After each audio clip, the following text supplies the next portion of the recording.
गोंदिया जिल्ह्यात जुलै महिन्यामध्ये अनेक भागांमध्ये अतिवृष्टी होऊन पूर परिस्थिती निर्माण झाली होती।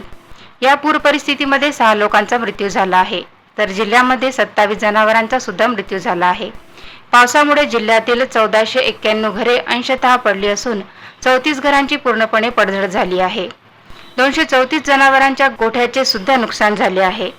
या सर्वांचे महसूल विभागाद्वारे पंचनामे करण्यात आले असून पंचनाम्याच्या अहवालानुसार नुकसान भरपाई म्हणून शासनाकडून 5 नागरिकांना मृत्यूचे 20 लाख रुपये देण्यात आले आहेत, तर 27 पशुहानीचे पैसे त्या मालकांना शासनातर्फे देण्यात आले असून सध्या अंशतः पडलेले घर आणि पूर्णतः पडलेली घरे आणि गोठे यांच्या नुकसान भरपाईची मागणी शासन स्तरावर करण्यात आली असून शासन स्तरावरून निधी प्राप्त झाल्यास हा निधी नुकसानग्रस्तांना देण्यात येणार असल्याचे जिल्हा आपत्ती व्यवस्थापन अधिकारी राजन चौबे यांनी सांगितले आहे।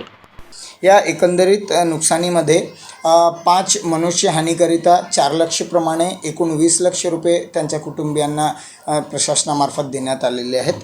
तसेच जे एकूण 27 जनावर पशुहानी आहे त्यांचे देखील पैसे त्या जे मालक आहेत त्यांना देण्यात आलेले आहेत।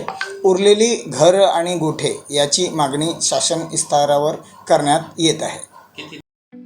ठळक घडामोडींसाठी देशोन्नती न्यूज चॅनलला सबस्क्राइब करा आणि बेल आयकॉन प्रेस करा। मुंबई, पुणे, नागपूर, मराठवाडा असो का विदर्भ, राजकीय, सामाजिक, शैक्षणिक क्षेत्र असो का क्रीडा, सर्वच घडामोडीचे विश्लेषण पाहायला विसरू नका। फक्त देशोन्नती न्यूजवर।